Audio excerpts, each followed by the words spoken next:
मुझे कोई लेना देना नहीं है तेरे से। आज के बाद मुझे कॉल मत करना। आसमां तेरा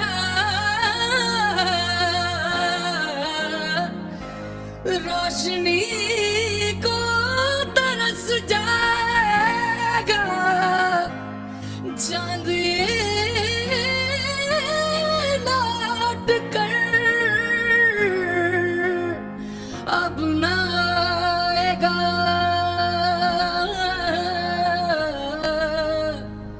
लॉयल रिलेशनशिप जिसके अंदर फर्क नहीं पड़ता तुम्हारे बीच फासले कितने हैं, तुम्हारे बीच के मीलों के फासले बस एक वीडियो कॉल से दूर हो जाते हैं। तुम लोग एक कॉल पे अपना दुख, अपनी खुशी, अपनी बातें सब कुछ शेयर कर देते हो यार।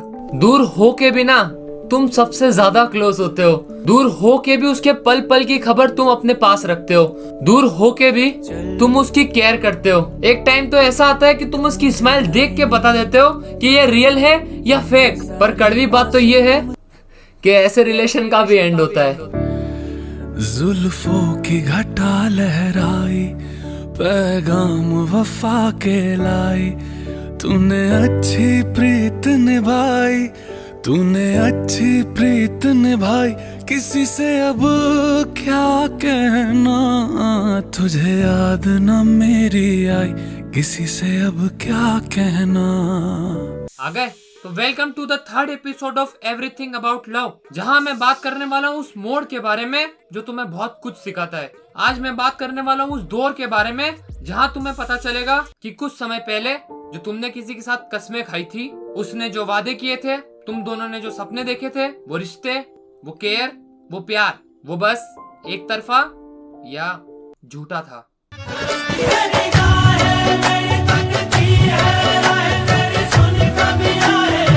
अब अकॉर्डिंग टू मी इस ब्रेकअप के पीछे ना ये पानवाड़ी वालों का हाथ रहता है, क्योंकि ब्रेकअप के बाद सबसे ज्यादा धंधा इन्हीं लोगों का चलता है। ब्रेकअप, दिल का टूटना, और क्या ही बात होगी जब वो बंदा दिल तोड़े जिसके साथ आप जिंदगी बिताना चाहते थे। जिंदगी बिताने से याद आया, इस सीरीज के ऊपर मैं ऑलरेडी 2 वीडियो बना चुका हूँ। पहला था रिलेशनशिप जिसके अंदर तुम्हें तुम्हारी लाइफ के अंदर थोड़े टाइम के लिए ही सही लेकिन एक सोलमेट मिल जाता है, जिसके साथ निब्बा निब्बी वाली हरकतें होती है, जो तुम्हें तोतला बनने पर मजबूर कर देता है। जिस बंदे ने कभी पार्ले जी शेयर नहीं किया, वो प्यार में अब फीलिंग शेयर करता है। बहुत बढ़िया। अब तुम दोनों खुद की एक दुनिया बना लेते हो और उस दुनिया का नाम होता है सपने कि मुझे अब बस तेरा ही साथ चाहिए, मुझे बस तेरे से ही शादी करनी है। चाहे आज मेरा आखिरी दिन हो, पर अगर मेरे हाथ में तेरा हाथ है तो मैं हंसते हंसते मर जाऊंगा। ऐसा लगेगा कि जैसे उसको बनाया गया है मेरे लिए, उसके लिए तुम हर बार खुद को सेक्रीफाइस कर देते हो। अगर वो बीमार है तो तुम्हें रोना आ जाता है। मंदिर मस्जिद जाके उसके लिए दुआ करते हो यार। अगर वो खुश है तो तुमको भी खुशी होगी, तुम झूम उठोगे यार। उसका ध्यान रखना, उसके हर फैसले में उसको सपोर्ट करना। अगर उसके दोस्त या घर वाले लड़ ले तो तुम उसको संभालते हो। पर इतना करने के बाद भी वो एंड में बोल जाएगा कि तूने किया ही क्या है मेरे लिए। मिर्जापुर देखिए, नहीं उसमें पता है गोलू दीदी क्या बोलती है? पहला प्यार होगा, तुम्हें लगेगा ये दिल उसी की अमानत है। ये हनीमून सा वहम जब मिटेगा एक दिन, तो तुम समझोगी तुमको बस उसकी आदत है। खैर, लोग ये जरूर सिखाते हैं कि प्यार कैसे करते हैं, पर ये कोई नहीं सिखाएगा कि भूलते कैसे हैं। हर पसंद आई चीज मिले पॉसिबल नहीं है। सारे के सारे सपने पूरे हो जाए ये भी नहीं हो सकता। और सपनों वाली बात नहीं है, ब्रेकअप होने के बहुत सारे रीजंस भी है। अश्कों की माला मेरे गले पहना के, मुझे है वो घर किसी और का बसा के। एक बहुत कॉमन रीजन है चीटिंग। अगर तुम्हारी बंदी कभी तुम्हें चीट कर गई और तुम उससे स्लट बोल रहे हो तो चूती हो तुम। देखो, पहले तुम्हें कार्टून्स पसंद थे, फिर मूवीज, किसी को एनीमे पसंद है, मैं एनीमे देखता ही नहीं। आज तुम मेरे को देखते हो, कल किसी और यूट्यूबर को देखोगे। लोग, चीजें और पसंद सब बदलता है यार। पर बात आती है प्रायोरिटी की। अगर तुम चीट कर रहे हो तो ब्रेकअप तो होगा। अगर तुम्हारा रिलेशनशिप टॉक्सिक हो चुका है तो ब्रेकअप तो होगा। पर तुम्हारे कुछ बोलने से, छोटी मोटी लड़ाई से, टाइम ना देने से, और तो और एंड में तुमने ये चीजें भी बोल दी कि ठीक है इन सब चीजों का मैं ध्यान रखूंगा, ये सारी चीजें अब नहीं होगी। पर उसके बाद भी सामने वाला तुम्हें छोड़ दे, सालों के रिलेशनशिप में बस तुम उसी से आस लगाते हो कि यार ये है तो अब क्या ही चाहिए, जिसे तुम अपनी ताकत समझते हो। पर जब एक्चुअली में चीजें खराब होती है ना, तो वही शख्स तुम्हें छोड़ के चले जाता है। मैं उससे मिलके उसे दुख सुनाने वाला था, सलाम करते ही जिसने कहा खुदा हाफिज़। मैं समझा था तुम हो तो क्या और मांगू, मेरी जिंदगी में मेरी आस तुम हो। ये दुनिया नहीं है मेरे पास तो क्या, मेरा ये भरम था मेरे पास तुम हो। खैर, ब्रेकअप के बाद तुम्हारे 3 बेस्ट फ्रेंड बनते हैं, डिप्रेशन, ओवरथिंकिंग और तन्हाई।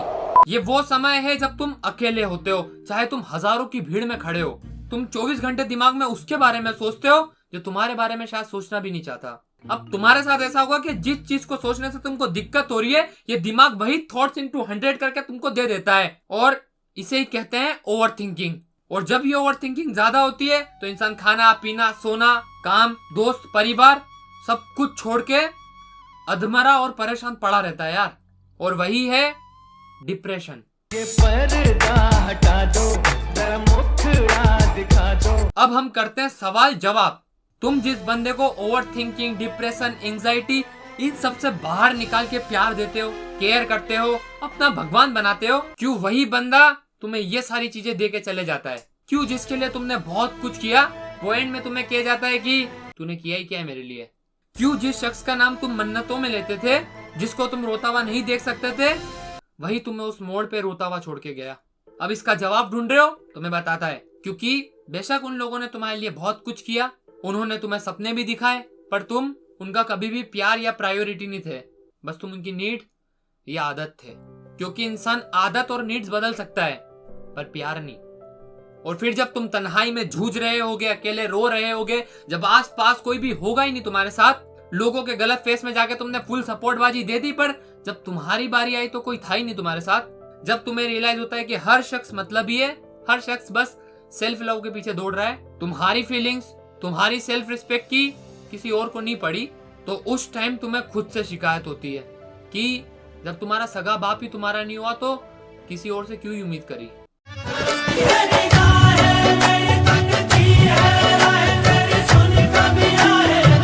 खैर, झूठा ही सही पर बहुत खूबसूरत होते हैं वो लम्हे जो उनके साथ बिताए जाते हैं। और ये रिलेशनशिप है यार, जबरदस्ती कैसी?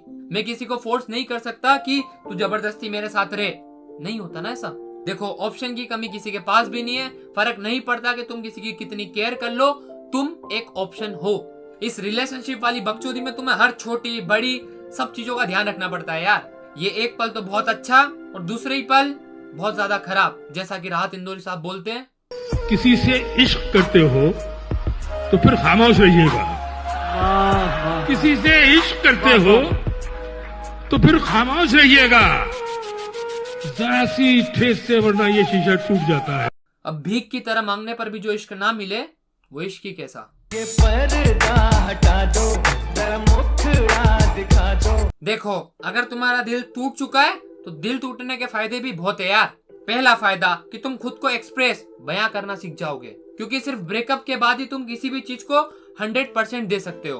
तभी तो सारे आर्टिस्ट, सिंगर, शायर सभी दिल टूटे होते हैं। 8वीं में 3 बार फेल होने वाला लोंडा दिल टूटने के बाद नीट, जेईई, यूपीएससी ऐसे एग्जाम निकाल लेते हैं यार। मैं तो कहता हूँ कि अगर सुपर पावर है किसी चीज में तो वो है ब्रेकअप। अब मैं खुद का ही बताता हूँ ना, दिल टूटने के बाद हर बंदा सिंगर या शायर बनता है, तो यार शायरी मैंने इंस्टाग्राम पे कर दी, और देखने जाओ तो फॉलो भी कर देना, ठीक है? और गाने हम यूट्यूब पे डालने वाले हैं। तो चलिए अब अगली अपडेट के बारे में बात कर चुके हैं, क्रेजी दीप के बारे में। तो क्रेजी दीप ने रिसेंटली अपने एक वीडियो में कहा था कि वो जो है 2 ब्रेकअप सॉन्ग्स लाने वाला है। सो लेट्स यार उसके सॉन्ग्स कैसे होते हैं। अब मेरा तो ब्रेकअप नहीं हुआ तो मैं तो शायद रिलेट नहीं कर पाऊंगा, लेकिन आप लोगों का हुआ होगा तो आप लोग रिलेट कर पाओगे जरूर से। कोई बात नहीं मिलन भाई, आज नहीं तो कल समझ आ जाएगा, वैसे भी कटेगा तो सबका। और हाँ, आज शाम को मैं म्यूजिक का पोस्टर इंस्टाग्राम पे डाल देगा, तो प्लीज फॉलो कर लो यार।